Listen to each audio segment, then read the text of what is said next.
You're listening to Good Morning Gwinnett, a division of ABK Media Group, hosted by Audrey Bell Kearney, sharing stories about people and places around beautiful Gwinnett County every day at 9 a.m. Southern living at its best.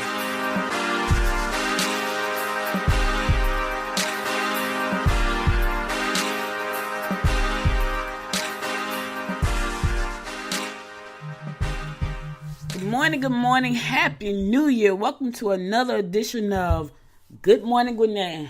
Thank God we made it another year. It's a brand new year. Happy to be here with you this morning. For all of those who have who woke up this morning, I want to say happy new year, and let's all rejoice and be happy that we made it one more year, one more day. I'm glad to be here this morning. I'm going to talk about, of course, my voice is a little hoarse because, I don't know, I feel like I'm catching a cold or something. That's kind of crazy.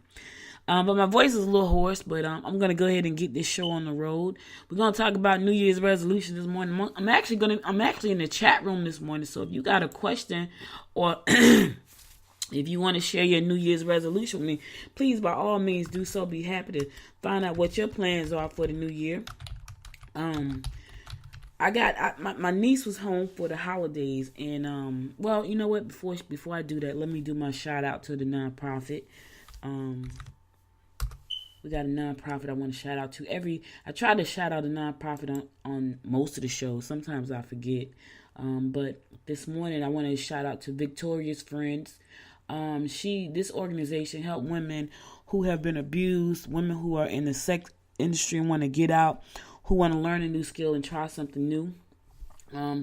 Sometimes we fall into situations because of our situation. And there are a lot of women out there who may have entered into the sex industry because, you know what? It was a way to make money, and they found out it was a great way to make money because they made a lot of it, but they want to get out. And they don't know how to get out, but they want to get out. And they don't know, what kind of skills they need, because the skills that they had something to do with the profession that they're in right now, but they want to get out. Some of those women have children, and some just want to get out. Some go into that profession because they're paying for college and paying for tuition because tuition is so expensive. So they're looking for a way to survive, and we get it. I get it, but if you're looking for a way to get out, Victoria's Friends is an organization that help you get back on track, help you to get trained in the training that you need to start life over, to start a new life, to do a new thing. So if you want to know more about Victoria's Secret, they're located in Sugar Hill, Georgia. I love that name. I think it's so nice, Sugar Hill, Georgia. They're located in Sugar Hill, Georgia. No, actually, they're located in Swanee. I thought they were in Sugar Hill. They're located in Swanee, 345 Peachtree Industrial Boulevard, Suite 1202, Swanee, Georgia. Their telephone number is 678-580-8783. You can also go to their website, Victoria's Friends. It's an S on Victoria's and an S on Friends. .com, and make a donation. They have events and news coming up, so check out what they're doing. Because they help women in the sex industry, women that are working in the sex industry who feel like they're broken and feel like, you know what, I'm tired, I don't want to do this anymore, I'm tired of being abused, I'm tired of being taken advantage of. And some women may not feel that way. Some women actually like it, and we're not knocking your hustle. You do what you got to do most of the time, but if you want to do something different, Victoria's Friends is there to help you. So check them out, victoriasfriend.com. All right, let's get back to the show. Listen, my niece came home for winter break from college. And, she was telling me that she made a vision board, which I thought was great. I was like, you did a vision board? She's like, yeah, I did a vision board. And so her vision board had one vision on it. And I said to her, because I have vision boards in my office. So everybody knows I do a vision board every year. My vision board, like most vision boards, have all kinds of stuff on it. Houses, cars, slogans, quotes, perfume. I love perfume, bags, things like that. Sayings. Hers had one vision on it. And around that one vision, she had a bunch of different things that she wanted to accomplish with that one vision. And I said to her, I've never heard of a one vision board. So she had one thing that she really wanted to accomplish. Now she's definitely an overachiever. I mean, really an overachiever. But that's a good thing for her because she's young and this is the time to go get it. Work hard, hustle hard, get what you want. And then when you get 50, you can kind of relax if you want to. If you don't want to, keep going. Some people don't want to quit and retire at 50. They want to keep going. And if you love what you do, most of the times you want to keep going because it's not work. But anyway, she has this one thing she wants to accomplish. Now she's in college, so she's about to graduate. So there's other things she want to do too, but she has this one thing that's very important to her that she wanted to make happen. And so she had a vision board, and she had everything on that vision board that she needed to do to accomplish that one thing. And I thought that was the coolest thing ever because I know when we go out and I know it's going to be a bunch of vision boards parties this year, probably starting this week, probably starting today because I'm going to do mine today. Might as well go ahead and do it. And I may go to a vision board party, but my main vision board, I have one vision. So my one vision is to, and it's probably going to be one of my resolutions. And I'll talk about my resolutions in a minute. But my one vision is to grow this show to 1 million subscribers or 1 million downloads because that's a big thing for me. I've been podcasting for a long time, and I never set a goal for my podcast. I never set a goal for my show. So my goal is to grow this show into 1 million subscribers or 1 million downloads. So that's my one goal. So now what I have to do is create a vision around how am I going to do that. And I know I have some ideas about doing that. I realize from looking at her one goal, when I think about my one goal, it's a lot of moving parts to it. One of the moving parts I knew was to get some help on board to help me book my guests for the show and to help me with my Instagram account because I just can't do everything. So I hired an executive producer for the show who will be starting next week. I'm excited about that. My executive producer will be responsible for booking all my guests, following up with the guests, and Instagram because Instagram is powerful. I didn't know how powerful Instagram was. So that is definitely going to be one of the ways, one of the things I put on my vision board to grow the show. So I have a lot of marketing. I have a lot of marketing ideas to do. And when I look at the marketing ideas, I love marketing. Like marketing allows me to be creative. It allows me to be creative. It allows me to just start all over. You know, it's so funny because I'm a starter. Like, I'm a starter. I love to start stuff. So when you do marketing, you get to be super creative on what you do. You get to be super creative on starting new plans and new ideas. And so that's why I like marketing. Here's the thing. It's gonna allow me to grow the show. And when I grow the show, when I come up with these plans, I get to start something. It sounds crazy, right? But that's how it is. That's how I am. So listen, I'm taking questions in the chat room. I got a question already. Happy New Year. This is Georgette Taylor, owner of Dynamic Life Enterprises, and my number one New Year's resolution is to earn $15,000 or more this year. I am UR card deck. Sell my I am UR card deck and journals. That is a great goal. She has one major goal, and it's to earn $15,000. Now, Georgette, if I could give you a little bit of advice on that, I would say to figure out, and thank you for sharing that, by the way. I really do appreciate it. If you got a question for me, come on over to the chat room. I'm chatting this morning, which I've never done before because I'm normally just talking to guests. But come on over to the chat room and tell me what your number one New Year's resolution is. And if you have a question on how to reach that. I don't know if you got a vision board for that for that resolution, your number one, but I would like to invite you to join me with the one vision board this year because I think it's so helpful to just be able to focus and it gives you clarity. Like let me tell you something. I've been an entrepreneur for 20 years. And when you run a business, you are constantly trying to figure out what's the next thing to do. because you wear so many hats, and it's a lot of moving parts. If you're a crafter, you got to craft, you got to market, you got to buy supplies, you got to answer customer service questions. If you're a life coach, you got to get out there, you got to market, you got to build a brand up, you got to find an ideal client for you. It's a lot of moving parts, and just trying to figure out who the heck that person is a lot of work. So I would say, when you think about that one vision, what do you have to do for that one thing? And I'm good for having 9 million things going on. I'm good for that. Absolutely good at it. But not now. I'm going to take advantage of this one vision board. Okay, I have Dominique Hagler. My number one resolution or goal is to be the best me and mom I could be. So Dominique, that's a good goal. Because let me tell you something. When you have children, especially if you're trying to run a business, it's a lot that adds to the work that you have to do. It adds to the work you have to do. And when my child was young, I started as an entrepreneur when she was about 7 years old. And she was literally about 7 years old when I started. And I remember, I think she was in the 2nd or 3rd grade, because by that time she was about 9. She was about 8 by that time. I remember being in the 2nd or 3rd grade, and I remember getting a note from the school saying her grades had slipped. And I was like, her grades slipped, And so when I went to talk to the teacher, I took off from work that morning. I'll never forget this because it broke my heart.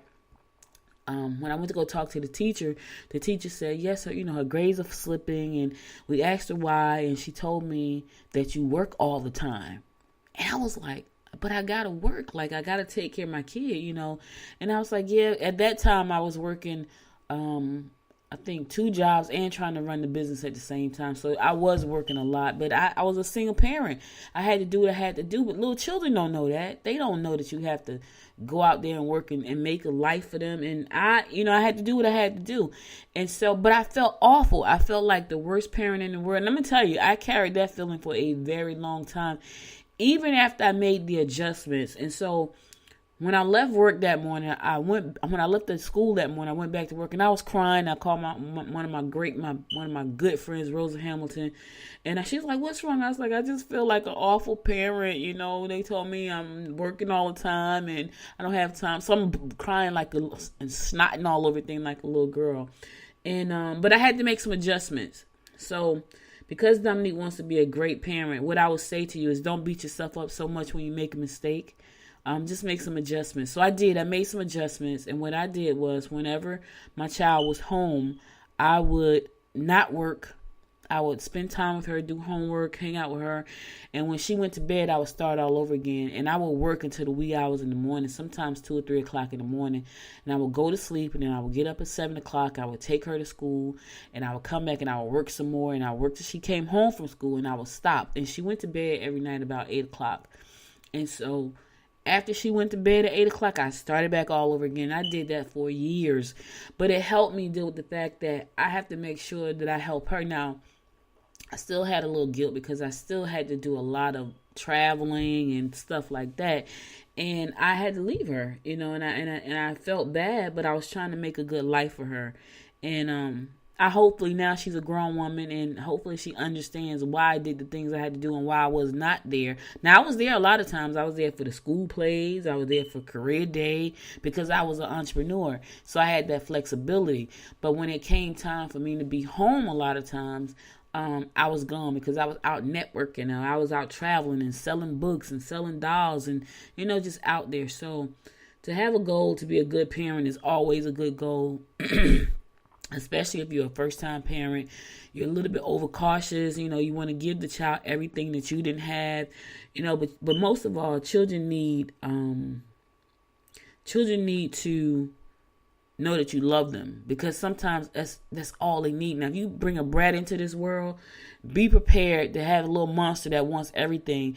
But if you raise your child to understand about money and understand about love and understand about giving and understand about being caring, compassionate, and having empathy, you're going to do a good job, because those things are really important, more so than anything else.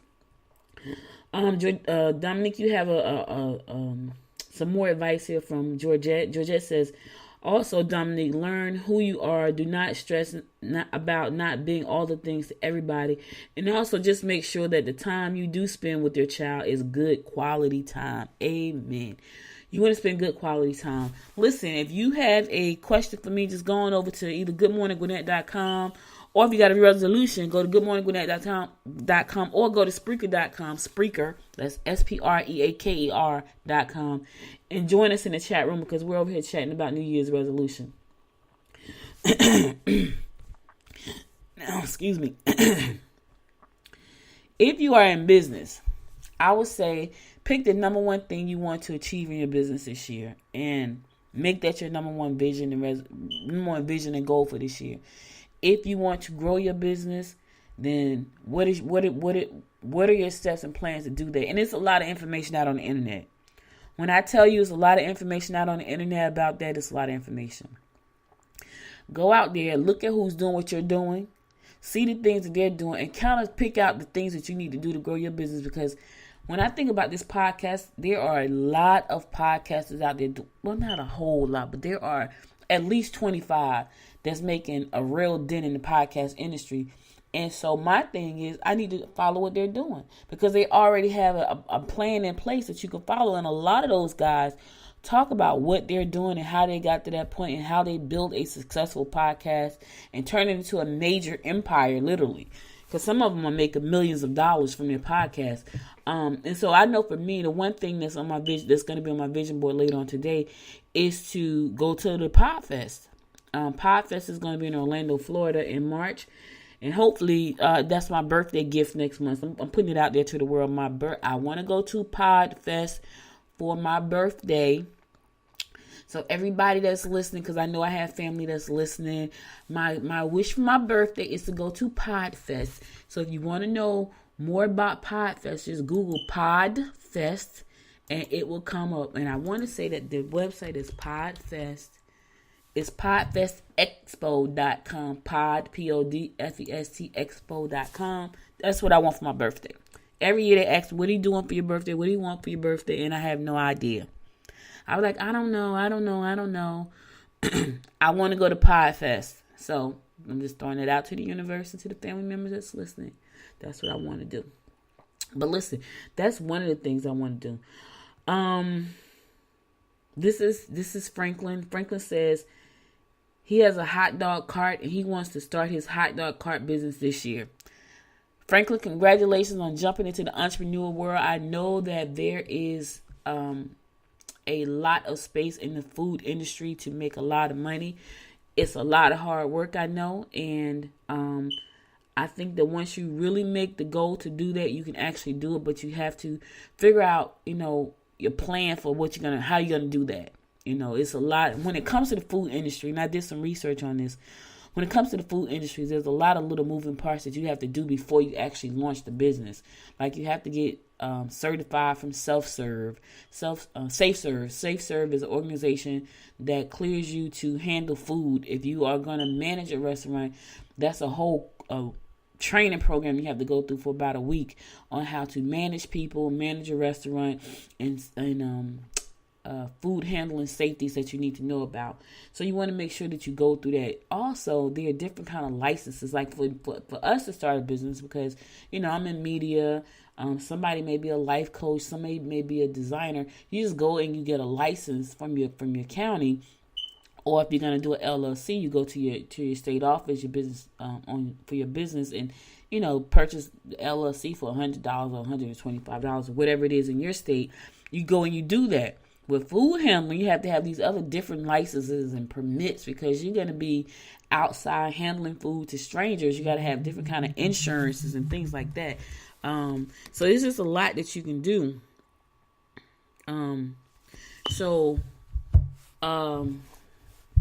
It's a great industry though, the food business, especially mobile food. Mobile food is a huge industry, especially here in Georgia. They dedicate a lot of time. Now, when I grew up in New Jersey, in Newark, the hot dog truck was something that you would see when you would go downtown Newark. You'll see hot dog carts, and If you went to like City Hall, there was a gentleman who had a food truck there, and he told me one time, because I'm a question person. I was actually going there to buy my business license to the City Hall, to City Hall, and he had a hot dog truck outside. And I asked him, "How long you been doing this?" I think he told me 20 something years. He said he used the food truck to put all of his children through college. I could believe that. He sat in front of City Hall where there were many people going into court to get business licenses, to get vital statistic records. So I believe that he actually did that. Because listen, I was standing at the truck buying a hot dog. And the funny thing is, whenever I had to go downtown to City Hall, I always bought a hot dog. And it was probably 2, probably 4, because probably me and whoever was with me. So I honestly believe he did that. Because the food cart business and the food truck business is a huge industry down here. They dedicate days to it. Like Swanee may be Food Truck Tuesday, Lawrenceville may be Friday night movies. They got Food Truck Friday. They got Food Truck Wednesday. I think Lilburn is Food Truck Thursday. So if you're in that industry, it's a huge opportunity for you to get out there and build a company, build a brand, and possibly build an empire. Because I have all kinds of ideas about what to do with the food truck industry. That's what I do. I'm an ideal person. I told you I love marketing at the top of the show. I have all types of ideas for that. And if you are in that industry, you're in a great industry. So Franklin, congratulations for starting your business in 2019. I wish you all the success that you can handle for your business. Okay, so Georgette left another message for Dominique. She said, your children need to feel loved, and tell them that they are loved. Show the affection and talk to them, which is so important. Talk to them. Talk to them. Talk to them. Listen, most women like to talk. And now boys, not so much, but you want to talk to them too. You want to get them involved in something though. You want to make sure too that when you're talking to them, don't tell them a bunch of horror stories. Tell them things that's going to make them feel good, make them feel confident, build up their self-esteem, show them that they're good at what they do. Now, here's the thing. Don't push a lot on them to make them perfect, because then they grow up thinking they have to be perfect, and they go through life feeling like they have to be perfect, so they work hard to be perfect. You want them to work hard to be the best that they can be, not perfect, because there's no perfect people. Only Jesus Christ was perfect. So there are no perfect people. You want to make them feel like, I can do anything in the world that I put my mind to. But you also want to make sure that they're doing something that they love. I think for a lot of people, I remember I did a book signing at the Harlem Book Fair some years ago. If you've never gone to the Harlem Book Fair in New York, you want to go, because it is an amazing event. You meet a lot of people. I'm talking about a lot of people, because there are a lot of people in New York, but there are a lot of people that come out to support the authors who are at the Harlem Book Fair. I did the Circle of Sisters a couple of times. That's another great event in New York, and for business owners. But listen, I did a book signing at the Harlem Book Fair, and it was so crazy because a lot of the people that stopped by to buy my book, and it was about how to start a business. Now, the crazy thing was, I was like, okay, these people are doctors and lawyers, and they're trying to figure out how to start a business. So in my mind, I'm thinking, well, they already have a business, because I'm thinking, a lot of them probably have their own private practice. And I'm thinking, well, why do you want to start a business? So and this crazy thing is, a lot of them knew each other. So they bought the book, and I sold a lot of books that day. It was a one-day event.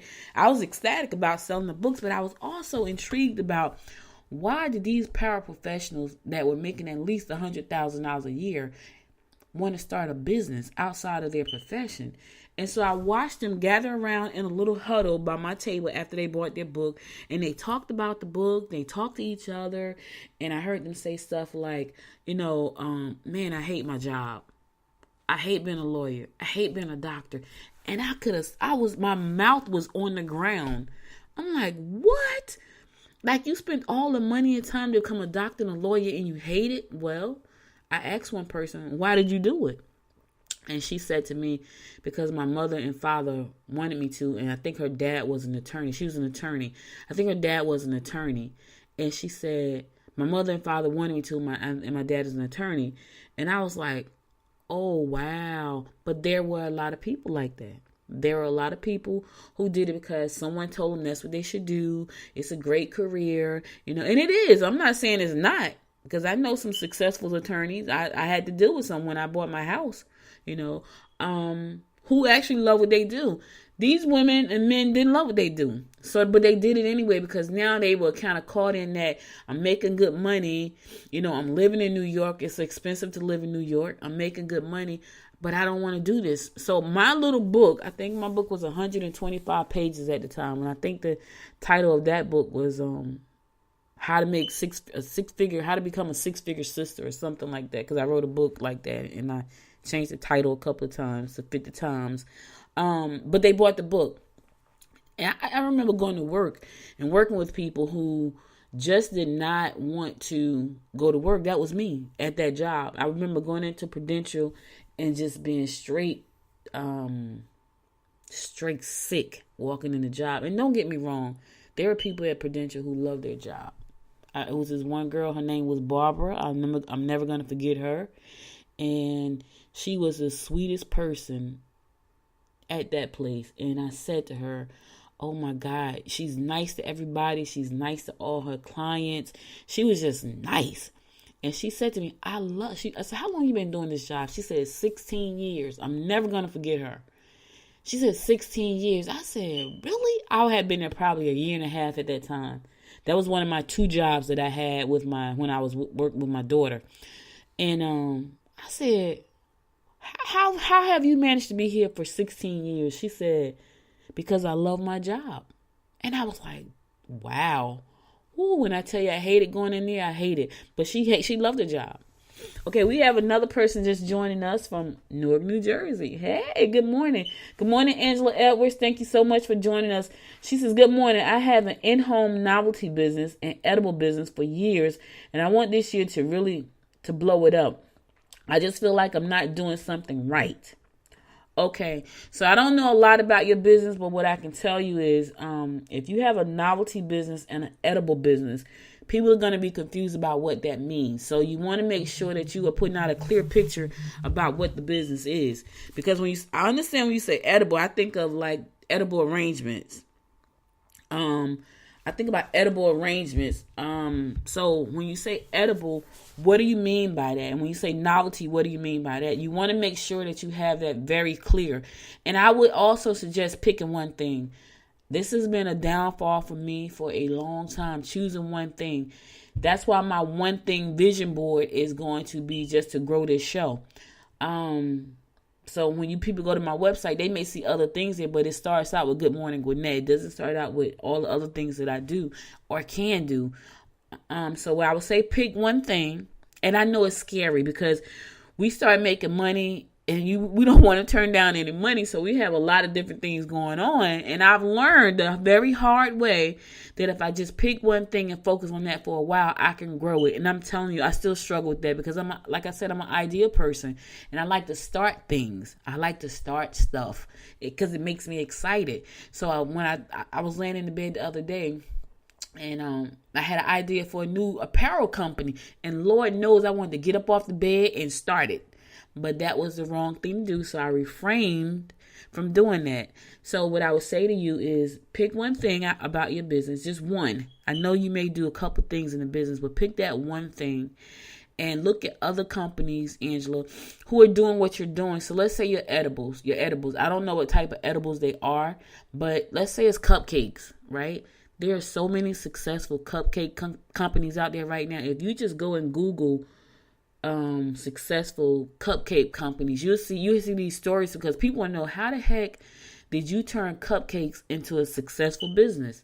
How did you do that? So you want to make sure that you find someone who's doing what you do and model what they're doing. I'm not saying copy them, but I'm definitely saying model them because there are no really original ideas out there except for a lot of these tech companies that just pop up and, Uber. That's not really original because it was a taxi cab first. They just made it sexy.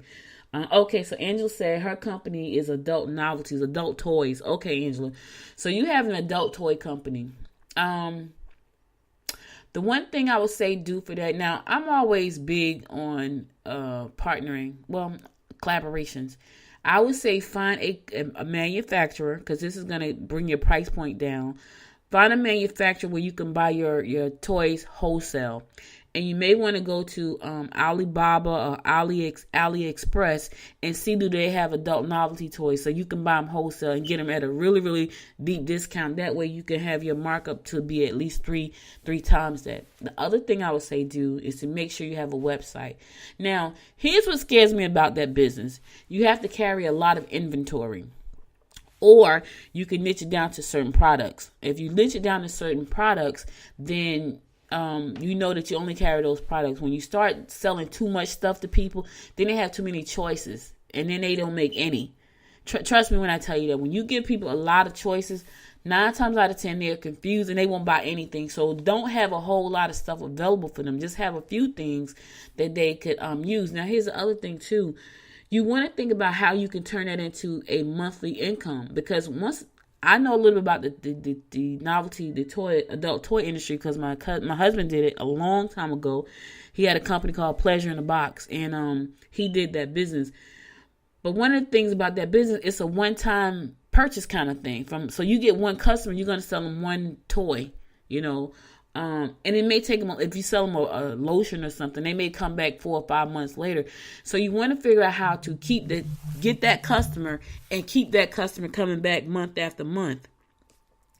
And so you need to figure out a plan to do that. So I would say look at the subscription model, where every month they get a new toy or a new lotion or a new something.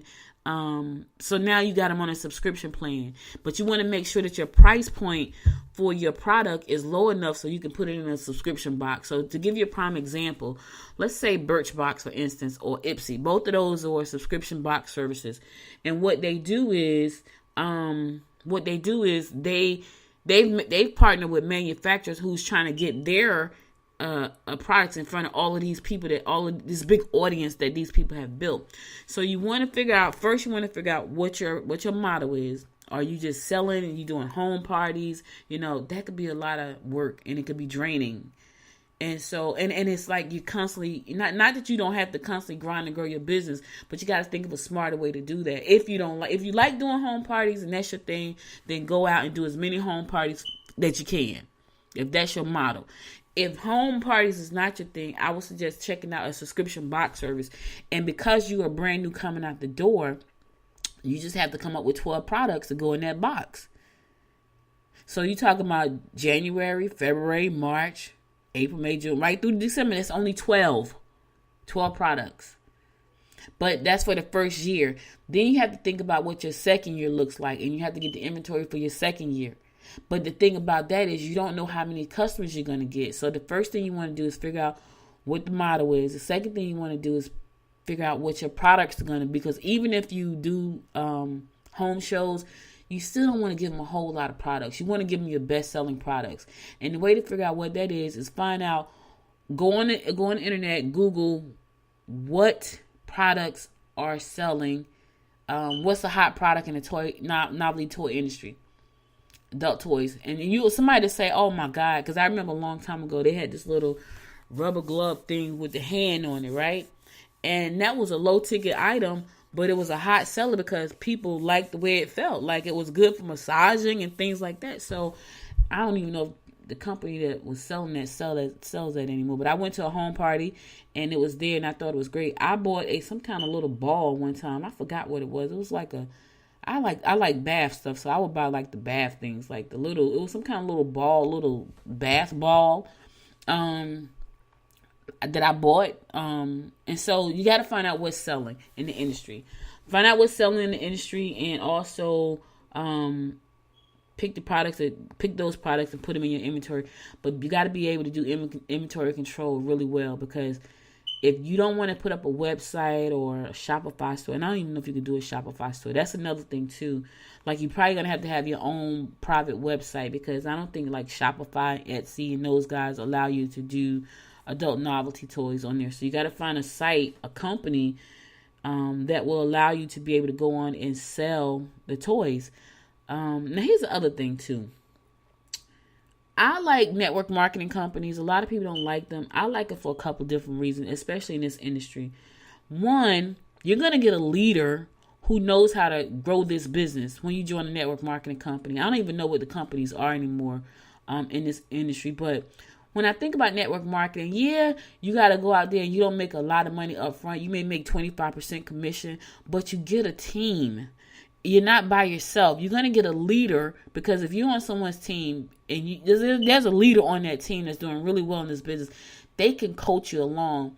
I realized I had a coach before and I didn't appreciate him because I thought I knew everything and he didn't know anything, and he had been on Oprah. So what does he know? I thought I knew everything. But you're going to get a team with a network marketing company, and they're going to help support you in your goals. That is really important, especially when you are around people who don't understand your dream and your vision and your mission. So you want to make sure that I say get into a network marketing company, so you can get that support. You're going to need support. And let me tell you, when people around you don't support you, when you get the support from your team, your upline, your leaders, it's really important. When you get to go to the conferences and the big events that they have and the weekly meetings, that really makes you feel like you're a part of something bigger than yourself. And it gives you the idea to talk to those people and say, hey, listen, what is the hot item selling? And it's so many things I could think of to do it in this business. I mean, a newsletter, a romance newsletter. You can build a Facebook group. You can build a Instagram following, but you have to be discreet about, you know what I mean? Like, you got to be able to educate people. You got to be able to give them, something that's going to excite them. And I feel like when you're out there by yourself and you're starting out, you need to be, that's why I network because so I can be around like-minded people and I don't have to feel alone, because being an entrepreneur can be alone, especially if you're around people who just don't understand that. If you're around people that go to work every day and they don't have any inkling about, you know what, I want to start a business. They could care less about what you're going through, what you're saying. A lot of times they don't believe in you. A lot of times they don't think you're going to be successful. They don't support you. That's where your team come in. So for this industry, because it's a pretty deep industry, I would say look into join a network marketing team. It's a financial outlay, but it'll be worth it because you're gonna have people there who actually understand what you do. You're gonna have people there who are invested in your growth, who are invested in your success. And I'm telling you, that's the best feeling in the world. That's one of the great things I like about network marketing. Now, some people hate network marketing. They say, oh my God, only the people at the top make it. Some companies, yeah, but most of the time the people at the top work really hard to get to the top. They didn't just go there and start at the top. They went there and they started their business and they worked really hard and they were coachable. They followed the plan. They did what the people told them to do. And now you can be really creative with the internet. The internet is so big for all business owners, but you have to have that one thing. You have to figure out what that niche is. Even in the business, if you're in network marketing, and you are, you have I think I did a post on this. I might have did a blog post on this, but if you are in network marketing and you have more than one product, you can build your business around one product in that company. You don't have to you don't have to go out and sell everything in your portfolio. You can pick one product and just become an expert on that one product and build a business around that, because there are people out there who want what you sell. We know that because there are successful people out there making a lot of money doing that. And a lot of times when you have too many products, you get overwhelmed. It's like, oh my God, I don't know what to do. I don't know what my next step is. I would say to you, pick a product out of your product lineup and focus on that one product. Become an expert on that one product, or two products. Talk to people, help people. Because we're in the helping business. As entrepreneurs, we are in the helping business. That's what we do. We don't think so, but that's what we do. We solve problems for people. If you are in the adult toy business, you solve problem for people who have intimacy problems. Maybe they're not getting it on a regular. They need a little help. Maybe they need to spice it up a little bit, But that's what you do. You solve a problem. You're not begging people to buy from you. You're actually solving a problem. And I think once we change our mindset about that, we can move forward too, because a lot of times we think that, oh my God, I don't want to ask them to buy anything from me. We got to say, you know what? Oh my God, they need my help. So I have this service that I'm going to offer them that's going to help them. We have to switch our mindset on too. We have to switch our mindset about, what we're doing. We're not begging for you to buy. We're actually offering to help you. And I think once we change our mindset about that, we can move further along in the business. So JJ has a lot of great information in the chat room for Angela about the business. She was in that business before, and she's sharing a lot of information in the chat room about, what she can do to grow that business. I'm telling you, Angela, I would definitely join a network marketing company just to get my feet in the door, and because I know there's a lot of support there. That's what I know. There's a lot of people that's like-minded, who know what you do, who love what you do, and they're going to be there to help you. They're going to be there to support you and push you up when you're feeling down, point you in the right direction.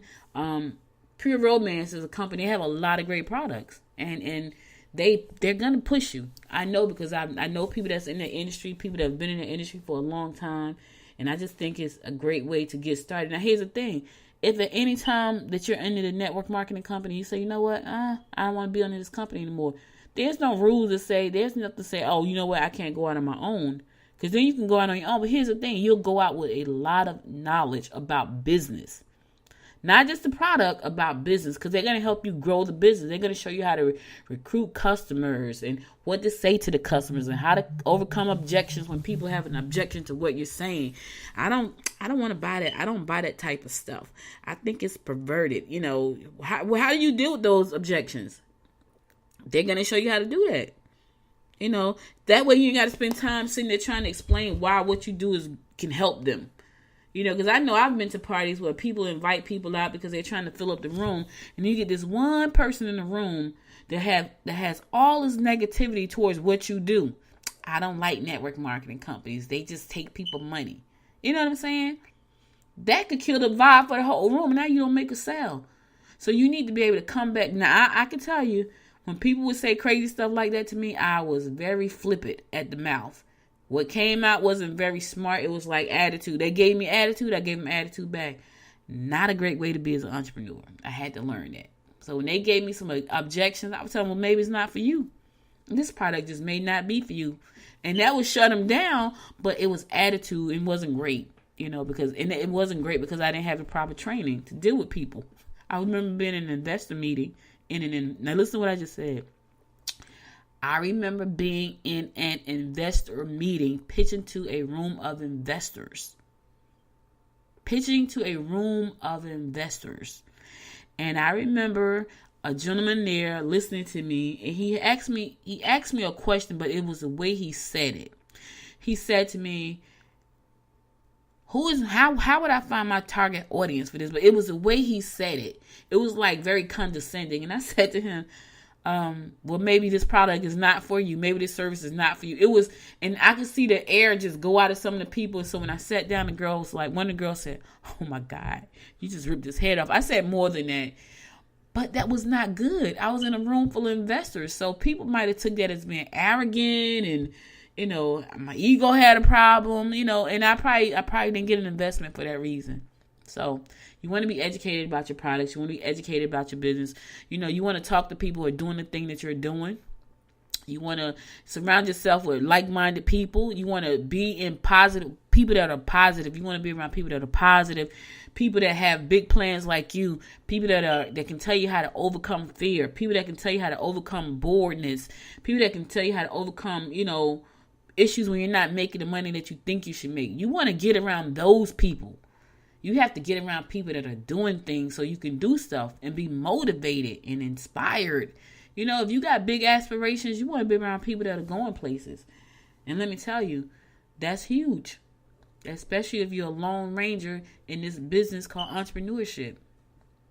So, listen, I have talked way too much this morning. Not really, because the show really supposed to go to an hour, but I always end it around 30 minutes. But today, because it's a new year, I just had a lot I want to share. And I hope everybody listening got something out of it. Thank you for the people that came on and shared their visions and their resolutions for 2019. I know this is going to be a great year. I've been feeling this way since about probably October, that this is going to be a great year, because from October to December, I felt like I had a great year. The first part of the year, not so much, but from October to December, I felt like it was a good year. I feel like 2019 is going to be a great year for so many different reasons. And I hope you have a great year and a prosperous new year. I hope that you reach I hope that you make your resolutions come true. Hope that you reach all of your goals for 2019. Listen, 2019, I'm going to get these braces off my teeth so I can talk. I'm excited about. That's one of the things I'm excited about. Is getting these braces off my teeth. And so I wish you much success in 2019, much prosperity, much abundance, excellent health, and much love, joy, and peace with your family and friends. And until, what's today? Today is Wednesday. I'll be back tomorrow. I got a great guest coming on tomorrow. She is from the Economic Development Department in Gwinnett County. She's going to tell you how to do business with the county of Gwinnett. If you're looking to do business in Gwinnett, she is the person you want to know. She has it down pat. She knows the numbers. She knows her stuff when it comes to Gwinnett. And so tune in tomorrow at 9 a.m. I'll be back with another great show. Have a great New Year's Day. And until tomorrow, until next time, make it a great day. Bye for now. You've been listening to Good Morning Gwinnett. Make sure to tune in daily at 9 a.m. Eastern Time to find out what's happening around Gwinnett. If you missed an episode, go to www.goodmorninggwinnett.com to catch up. If you like this episode, go ahead and subscribe to the show now and share it with your friends.